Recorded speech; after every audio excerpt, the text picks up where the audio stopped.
That's Homewood up ahead, isn't it? Yep, about a mile and a half. Used to live in Homewood. Grew up there, as a matter of fact. Haven't been back in 25 years. 25 years.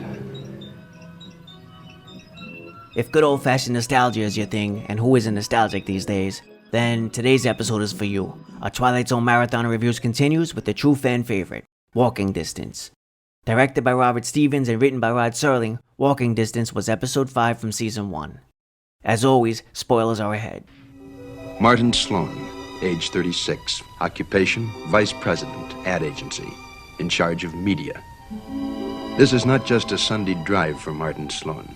He perhaps doesn't know it at the time, but it's an exodus. Somewhere up the road, he's looking for sanity. And somewhere up the road, he'll find something else. When our story opens, we meet a very stressed out and distraught man named Martin Sloan, as portrayed by Gig Young. Martin is a New York ad exec. He stops at a gas station to have his car serviced and mentions he just had to get out of New York. He's burned out from meetings, phone calls, reports, and problems. So off the bat, this story is relatable. We've all been stressed out from work or left exhausted by the everyday, daily grind of life. Martin spots a sign for Homewood. Coincidentally, Homewood is the town where Martin grew up. Yeah, that's walking distance. Since it will take an hour or so for his car to be serviced, Martin heads off. After arriving in Homewood, Martin finds that surprisingly, nothing has changed. He visits the local drugstore and discovers everything is basically just as he remembered it when he was a kid. Even the chocolate sodas with 3 scoops are still only a dime. That's a good soda. Taste okay? Wonderful. Beyond just the outward appearance and the awesome price of ice cream sodas, there's a moment here that lets us know things are out of the ordinary. Martin recalls memories of old man Wilson, in the back, sleeping in his chair before he passed away. After Martin exits the store, the cashier heads to the back and goes up to a room. Mr. Wilson is there and he's awakened by the cashier who asks him about a stock order. So, if Mr. Wilson is still alive, it's abundantly clear Martin has somehow traveled back in time. As Martin strolls through town, it becomes very obvious a weight has been lifted from his shoulders. He even runs into a very young Ron Howard in one of his earlier TV appearances. Back then, he was known as Ronnie Howard. This was long before the Andy Griffith Show, Happy Days, Arrested Development, or Solo. Anyway, Martin eventually walks through the town park, and sure enough, he encounters a younger version of himself, carving his name into the bandstand. Martin approaches the kid and tries to speak with him, but naturally, the kid gets nervous and runs off. Now things are finally starting to click for Martin. He follows his younger self home, and he's shocked to find his parents just as they were in his childhood. Understandably so, Martin is turned away. His parents think he's insane, which makes sense. It's not every day someone comes to your front door claiming to be the adult version of your child from the future. However, the interaction does make it clear Martin's parents in the present are likely deceased. Martin wanders around town well into the evening. Eventually, he ends up returning to his childhood home, where he tries to convince his parents he truly is Martin. He even shows some ID. However, once again, he's rejected. Pretty harshly, actually. I'll tell you who I am. Look at them. Go on, I'll tell you. Go on, look at them!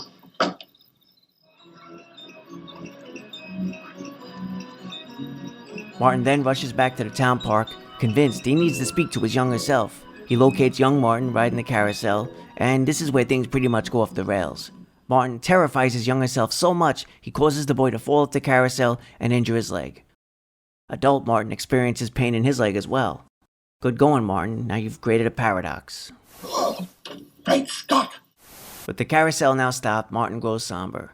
He states that he only wanted to tell his younger self to enjoy his childhood and cherish this time while it lasts. Martin is soon joined by his father, and we get a very touching scene. Martin's father tells him he's inspected his wallet. He knows Martin is from the future, though he doesn't know how or why. This father-son discussion is the true highlight of the episode, and it drives home the moral of the story. This is young Martin's time now. It's his summer, and it's not fair for an older, world-weary Martin to make the boy share it. Martin confides in his father that he was in a rut, and there didn't seem to be much for him in his own time. That's why he returned home again. In a final bit of fatherly advice, Martin's dad offers his son some encouragement. He states that maybe Martin will find there are merry-go-rounds and band concerts where he's from too. Perhaps Martin hasn't been looking in the right place. You've been looking behind you, Martin. Try looking ahead. With that, Martin bids farewell to his father. He goes for one last ride on a carousel, And before we know it, he's back in a drugstore and apparently back in the present. Ice cream sodas are now 35 cents again, and the local teens are rocking out to the latest music from 1959. We also get a clear indication Martin really did go back in time because he has a limp to prove it, which he mentions he got in a freak accident when he was younger and fell off a carousel.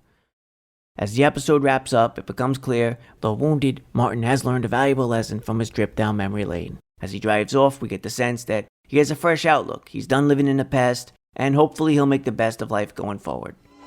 Martin Sloan, age 36, vice president in charge of media. Successful in most things, but not in the one effort that all men try at some time in their lives, trying to go home again. Walking Distance is a sentimental and reflective journey. Among Twilight Zone fans, this episode is praised for being a bittersweet callback to childhood, a fantasy about carefree summer days that are gone but not forgotten. The story tugs at your heartstrings and may even make you shed a tear.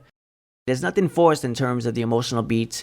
The writing and dialogue throughout is solid. The idyllic setting of Homewood is perfect, and the heartfelt performances from Gig Young and Frank Overton as his father places this episode in the top tier of Twilight Zones. Even though Walking Distance was one of many Twilight Zones that featured time travel, here the time travel aspect is just a clever means of exploration. There's no concern over shattering the space-time continuum or Martin violating the sacred timeline, not that I don't love those types of time travel stories as well. Walking Distance focuses on the personal story of our lead, Martin Sloan. It's subtly implied something unusual has taken place. In the beginning, we swap in and out of reverse mirror shots. In the end, when it's time for Martin to go home, we take one last trip on the carousel, cut to a spinning record, boom, we're home. Clean and simple, and it all works brilliantly. In Walking Distance, there's a genuinely positive and uplifting message. Good memories can and should be cherished. But too much time spent looking back can leave you overly attached to the past. The danger in dwelling in constant nostalgia is that you could lose perspective on whatever good may currently be sitting right in front of you. We only get one childhood, as Martin's father explained. One summer per customer. And that's part of the reason why being a kid is so special. And to take that idea one step further, beyond just enjoying childhood, Walking Distance suggests we should try to enjoy each phase of our lives. We only get to be kids once, but we also only get to be teenagers once. We only get to be young adults once. We only get to be middle-aged people once. Each of these phases will have highs and lows, but if we can find and appreciate the good in each time, then maybe we won't dwell in the past. It's pretty clear that for Rod Serling, this was an autobiographical story. In a 2019 interview with Sci-Fi Wire, Rod's daughter Jody noted Walking Distance was a very personal story for her father, and there were pieces of him in it. She even mentioned it was her father's favorite episode of the show. Now, the inspiration for Homewood was Binghamton, New York, Rod Serling's hometown, and a place he would revisit throughout the years.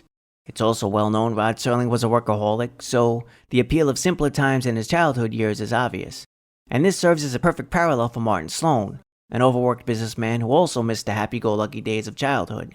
Whether it was his time in the military, the horrors of war, his views on social justice, Rod often put a lot of himself into his writing.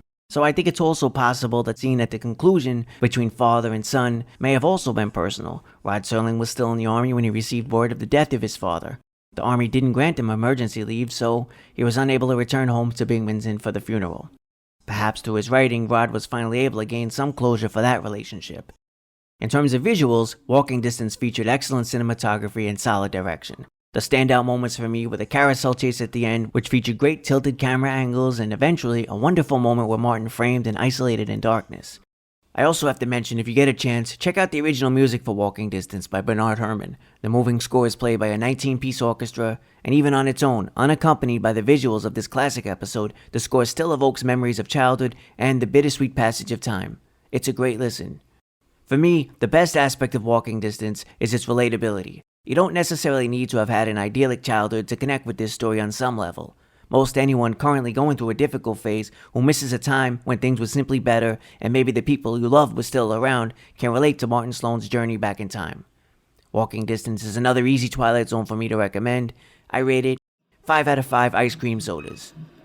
Thanks for watching, everyone. If you've seen Walking Distance, let me know your thoughts in the comment section below. And if you enjoyed this review, remember, hit that sub button, hit that like button. The road to 1,000 subs continues.